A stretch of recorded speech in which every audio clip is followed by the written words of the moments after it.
Welcome to another episode of Office Hours, the recap, where we go a little deeper into the discussion that we had in our Discord room over on chatbotbuilder.ai.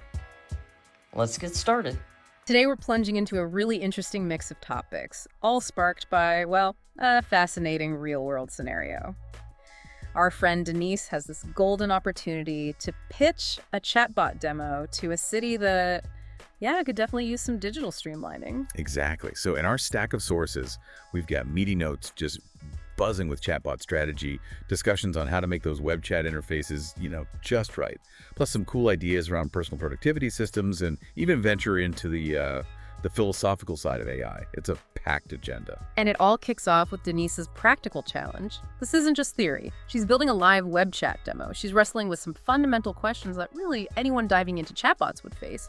Should she build one all-powerful agent or like a team of specialists? How should she structure this demo for a city with lots of different departments that aren't always talking to each other? Should she link to real city services or maybe simulate it for now? And crucially, how should that web chat feel to the user? A set of always visible menus or those initial quick reply suggestions. Okay, let's unpack this, starting with that big question of one chatbot brain versus many. What's the core insight from our sources on the best way to tackle that? The crucial insight here is to architect a central brain for your bot first. A master flow. Think of it as a unified experience. Only when you hit unavoidable conflicts, and a prime example given was like competing booking systems for different city services, then you should consider creating specialized mini brains. Okay. But the initial focus, it should be on a smooth, consistent experience through one main agent. That makes a lot of sense. Build a solid foundation first. Yeah. Now, what about the chatbot's memory, its knowledge base? Denise, it seems, went down the path of pulling information for the city website and then tweaking it, but there were other ideas floating around.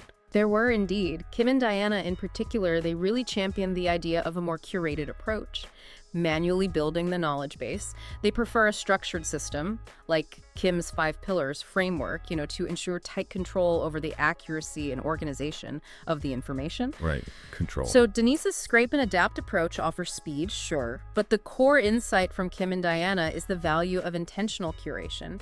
It's about quality control and a deep understanding of the information architecture, even if it takes more upfront effort. And this is where AI can actually lend a hand with that more hands-on approach, right? Yeah. I remember seeing something about Ryan's 5 Ps and how GPTs could be useful there. Absolutely. Ryan uses this 5-piece format, thinking about the persona of the chatbot, its purpose, the processes it handles, and so on, to structure its knowledge. And what's really interesting is that you can leverage AI, specifically models like GPT, not just to generate new content, but also for structuring existing information into this format. Oh. So even if you prefer that careful manual selection of knowledge, AI can be a powerful assistant in organizing it effectively. Okay, so Denise is putting together a live web chat demo, not just a simulation. What were the key recommendations in our sources for making that demo really, hit home? The resounding advice was to be strategic and selective. Don't try to cram in every possible chatbot function. Instead, focus on building out, say, 3 to 5 really polished, functional examples from the city departments that are top priorities. It's definitely a case of quality over quantity to make a strong first impression. Yeah, makes sense. And to really showcase the bot's versatility, the suggestion was to have a few different angles for each of those examples, right? Precisely. The idea is to aim for maybe 2 examples per topic, if possible. One general query to show basic understanding, one more specific to demonstrate deeper knowledge, and maybe even one that involves some emotion, like a complaint, to highlight the bot's ability to handle different user intents. Interesting. It's not just about answering simple questions, it's about understanding the nuances of user interactions. So what were some of the must-have functionalities that our sources emphasized for this city demo? What features would really make the city officials sit up and take notice? Yeah, there are some really practical suggestions that offer immediate value. One was a carousel displaying bios and contact information for city council members, a fantastic way to directly connect citizens with their representatives. Oh, nice. Another key function is a notify admin feature. So if a user specifically requests to speak to their district representative, the bot can flag that need for human intervention. Integrating with Google Sheets to capture user info like their name, email, nature of their issue. That was also highlighted as crucial for follow-up and data collection. Those all sound like tangible benefits. Now, what about guiding the user and making it easy for them to figure out what the chatbot can actually do? That's where persistent menus come into play. The recommendation was to utilize persistent menu items, things like meet council, ask a question, or city services that are always visible, usually at the bottom of the chat window. Think of it like the always-on navigation bar of a website. Got it. This provides intuitive guidance, especially for users who might be new to chatbots and, unsure of what to ask. And on the topic of accessibility, there was also the idea of using a QR code in outreach emails that links directly to the live demo. That kind of bridges the gap between traditional communication and digital engagement. And it sounds like persistent menus were favored over those initial conversation starter prompts, especially with this particular audience in mind. That's right. Diana specifically pointed out that less tech-savvy users tend to intuitively recognize and click that three-line menu icon. It's becoming a pretty universal symbol for navigation, right? In apps, on websites. Yeah. So by using persistent menus, the thinking is that you'll likely see a boost in engagement simply because the chatbot's core functions are immediately apparent. Let's dive a bit deeper into these web chat interface elements. Persistent menus versus conversation starters. What are the fundamental differences, and when might you choose one over the other? Okay, so think of persistent menus as your constant companions within the chat interface. They're static, always accessible, allowing users to jump to key features or information at any point in the conversation. Examples we saw were options like renew business license, view council members, or city services. The advice was to keep the number of items to around 3 or 4 for clarity. You don't want to overwhelm the user. Okay, so stable, always accessible navigation. What about those initial conversation starters then? Conversation starters, on the other hand, are those temporary quick reply buttons that appear right when you open the chat window, and then they disappear once you click one or start typing. They're fantastic for prompting users, nudging them to explore areas or ask questions they might not have thought of on their own. Examples discussed included things like, would you like to see our recent projects? Are you interested in upcoming events? Or, do you have questions for the planning department? So conversation starters are more about that initial hook, guiding users towards specific areas of interest. Exactly. And here's a pro tip that came up. Use conversation starters strategically to highlight less obvious but valuable content or features. Maybe a video showcasing a new city initiative or a downloadable guide to local regulations. Things a user might not directly type in as a question but would find genuinely useful. Interesting. I recall Diana actually demoing a live web chat with a persistent menu in our sources. What were the key takeaways from seeing that in action? What stood out was how visually appealing and intuitive it could be. She showed how you could include small icons next to the text in the persistent menu items, making it even easier to understand at a glance. She also demonstrated how simply clicking on a menu item, like request a demo, could instantly trigger a whole pre-built flow within the chatbot. It really underscored the power of that persistent navigation for guiding user interactions. And Kim really helped clarify the distinction between these two interface elements, didn't she? Yes, Kim emphasized that conversation starters are a one-time thing, appearing only at the very beginning of the chat, whereas persistent menus are always present throughout the entire interaction. So their roles are quite distinct. Conversation starters are designed to kickstart engagement and point users in specific directions initially. Right, the hook. While persistent menus serve as the reliable go-to navigation tools for the duration of the conversation. Now, when it comes to actually implementing these in the chatbot builder web chat editor that Denise is likely using, it sounds like there are some limitations on how much you can customize their look and feel. That's a really important point for anyone actually building chatbots. It seems that the standard chatbot builder editor doesn't offer full control over things like, say, centering text or applying specific styling to the persistent menus and conversation starters. The more visually customized examples they were looking at had actually been created using hard-coded HTML and CSS elements, essentially the underlying code. Okay, the actual web code. Exactly. The stuff that dictates how web elements appear, which isn't a standard feature within the builder's drag-and-drop interface. So if you want that really specific polished aesthetic, you have to venture into the world of coding. Precisely. Jafir even explored a workaround, trying to mimic the behavior of conversation starters using the visual flow blocks within the builder. These flow blocks are like visual steps you can drag and connect to design the conversation. Right.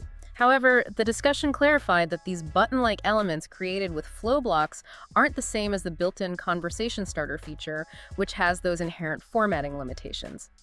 Blaine did offer a potential solution, suggesting using ChatGPT to generate snippets of code that could then be used to style those elements more precisely, hinting at more advanced customization possibilities for those comfortable with a bit of coding. And there was even a challenge proposed around this very issue, right? Absolutely. Someone, likely Blaine, or another technically inclined member of the group, volunteered to take on the challenge of creating a new web chat interface that achieves that centered, styled button look for conversation starters using custom code. It really highlights the community's proactive approach to problem solving and pushing the boundaries of the standard tools. It's fascinating to see that level of attention and problem solving focused on what might seem like a small detail, the visual presentation of those initial buttons. It really underscores how crucial user experience is, doesn't it? Yeah. Even subtle design choices can significantly impact user engagement and the overall perception of the chatbot's sophistication and, well, ease of use. Okay, so we've covered a lot about the core chatbot strategy and the intricacies of the web chat interface. But our sources also branched out into some broader, equally interesting topics, starting with an update on Daniel's AI-powered rental application tool. How's that progressing? Daniel's project continues to move forward impressively. He's significantly expanded the AI's ability to analyze various documents, now including things like pay stubs, criminal records, credit scores, a pretty comprehensive overview for landlords. Wow, okay. He's also implemented a numeric scoring system to help landlords quickly assess and compare applicants based on the AI's analysis. He mentioned he anticipates full functionality very soon, which is just a testament to the rapid advancements in practical AI applications. That's a really tangible example of AI being applied to solve a specific real-world problem. And it sounds like this community isn't just focused on building tools, but also on sharing knowledge and best practices. Definitely. There was a helpful reminder that all the valuable resources shared during these discussions, links to articles, helpful videos, relevant documents are archived and remain accessible within the chat history. It's a great way to revisit information and learn from past conversations. And Diana's custom GPT, the one designed to help structure knowledge bases using her 5Ps method, was highlighted as a reusable tool that anyone in the community can leverage when working on chatbot content strategy. And for those of us who might miss a key piece of information in the fast-paced flow of conversation, there were some really useful tips for finding past insights, right? Yes, some incredibly practical advice. Beyond the standard Discord search function, Kim shared this neat message link hack. If you come across a particularly helpful message, you can just right-click on it, copy the message link, and save it in your notes or wherever you organize your info. That's clever. Yeah. Kim actually uses this to build her own personal fix vault, a collection of links to solutions and strategies she's found valuable in past discussions. It's a fantastic idea for anyone who wants to build their own searchable library of helpful insights. That's an incredibly useful tip, creating your own curated archive of solutions. And this actually sparked an idea for improving knowledge sharing within the community itself, didn't it? It did. The idea of developing a searchable knowledge base specifically for the Discord community was proposed. The vision is to create a system that automatically indexes key tips, relevant links, effective solutions discussed in the chats, organizing them by topic or keyword. So you could just search for it. Exactly. This would allow members to easily search across all past discussions and jump directly to the information they need. They even brainstormed potential ways to power this, including building a custom GPT, developing a dedicated Discord bot, or using a back-end database with AI-powered search capabilities. And it sounds like some members are already taking the initiative to make this happen. Exactly. Aestia, for example, is already actively working on developing Discord bots to handle various community management tasks.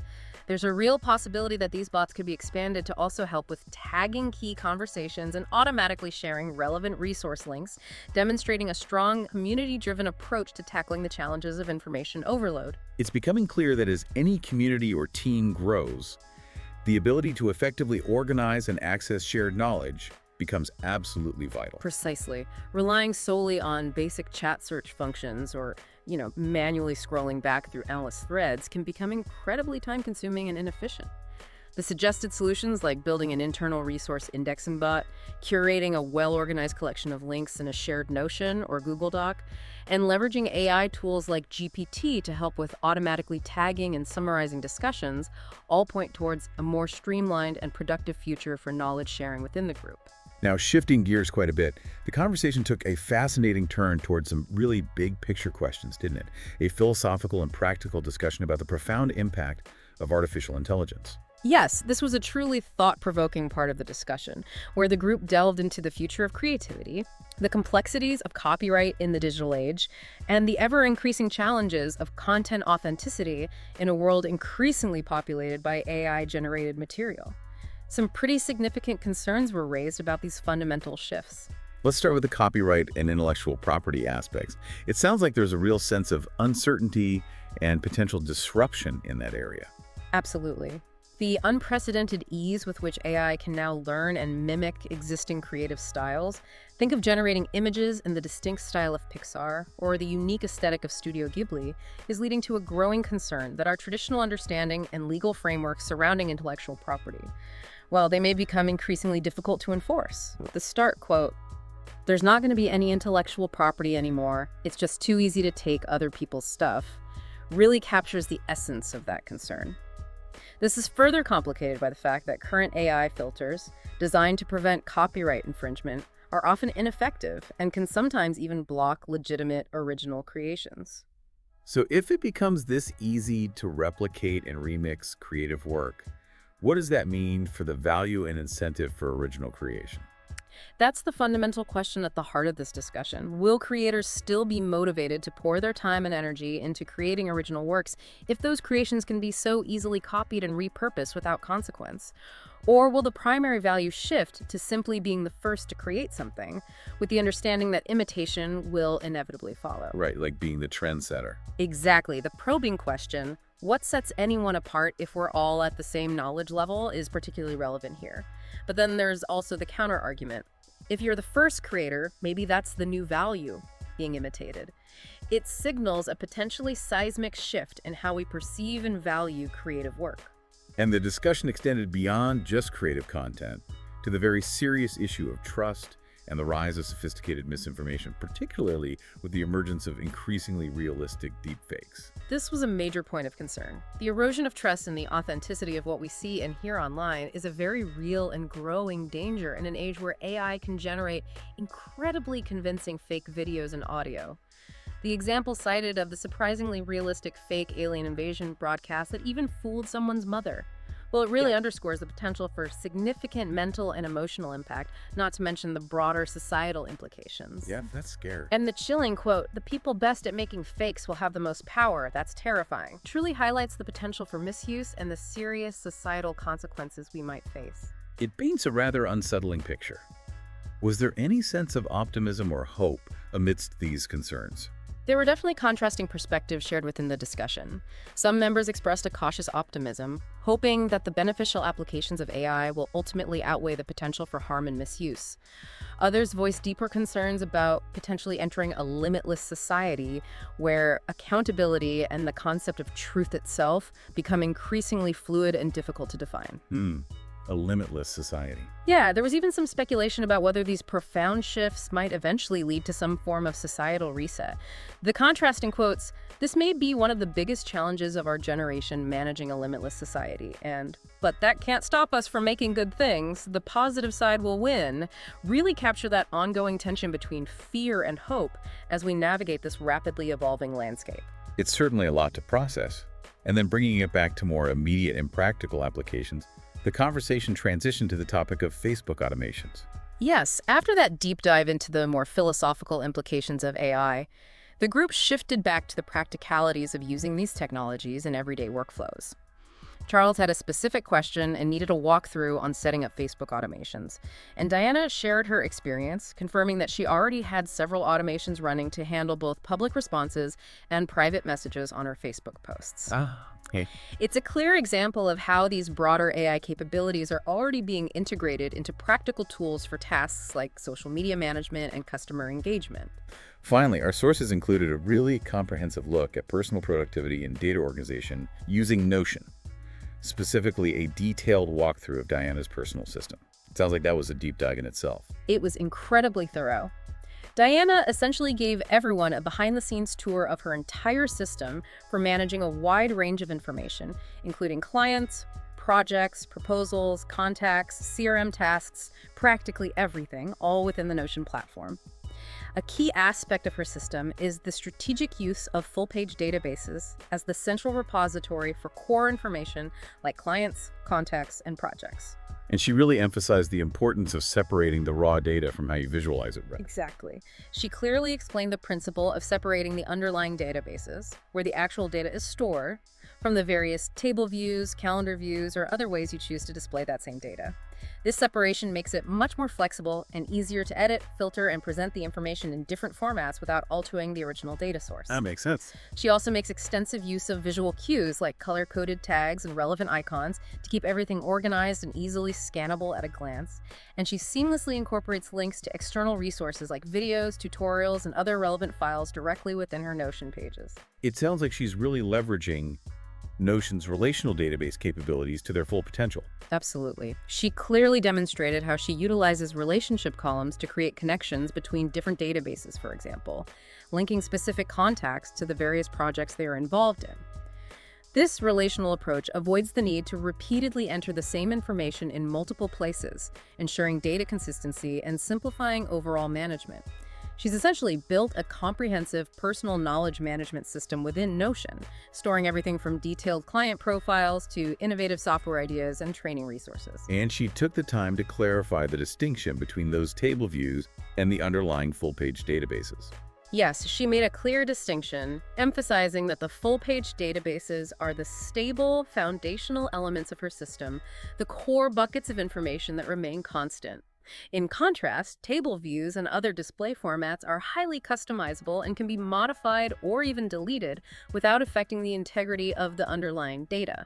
Her key advice was to avoid building everything within inline databases, which can become difficult to navigate and manage as the complexity grows. Right, keep the foundation solid.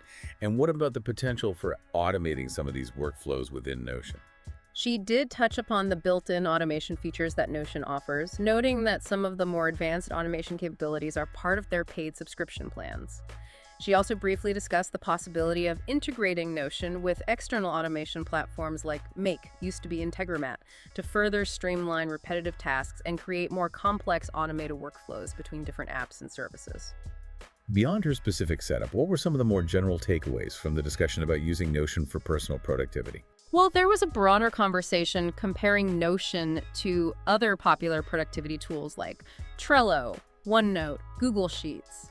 The key message being that the most effective tool is ultimately the one that best aligns with your individual thinking style and workflow preferences. Yeah, that's always true. There was also a suggestion to leverage AI tools like ChatGPT to help with the initial setup of Notion databases, including designing the structure and establishing relationships between different tables. And Diana herself emphasized the value of starting simple, perhaps just with basic pages, and gradually building up to more complex linked databases as your needs evolve. So for someone listening who might be feeling overwhelmed by the sheer volume of information they have to manage, or who's looking for more effective ways to organize their personal and professional lives, what are some actionable ideas they can take away from Diana's system? A few key starting points, I think. Begin by creating a core database for your most critical information, maybe clients or key contacts, and make sure it's set up as a full page for stability. Then, start adding different table views to visualize relationships with other areas, like showing which projects are associated with specific clients and their current progress. Okay. Don't underestimate the power of visual organization. Use icons and color-coded tags to quickly sort and identify different types of information. Most importantly, take a moment to develop a clear mental model of how you want to structure your information before you start building in Notion. And, as mentioned earlier, don't hesitate to ask ChatGPT for a little assistance in setting up those initial database structures. It can be a surprisingly helpful starting point. So, in this deep dive, we've truly journeyed through a diverse landscape of ideas, haven't we? Yeah. From the tactical considerations of crafting an effective chatbot strategy for a city demo and optimizing those crucial web chat interfaces, to broader explorations of knowledge management within a collaborative community, the profound and evolving implications of artificial intelligence on our creative world and sense of trust, and finally, practical and inspiring strategies for enhancing personal productivity through a system like Notion. Exactly. Our aim, as always, has been to take these rich and varied discussions and distill them down to the most valuable and actionable insights, providing you, our listener, with a concise and efficient pathway to becoming well-informed on these important topics. And as you reflect on everything we've explored today, the art and science of building intelligent conversational agents, the rapidly shifting terrain of digital information, and the powerful tools we can leverage to navigate it all. Here's a final thought to consider. As AI continues to evolve and become increasingly integrated into our lives, how will you proactively develop your own strategies for not only staying informed and productive, but also for critically evaluating the information you encounter and fostering genuine, meaningful human connections in an increasingly digital world? That wraps up another discussion on the office hours recap. I hope you enjoyed this week's episode.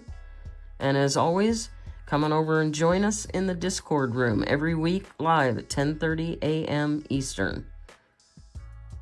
See you next week.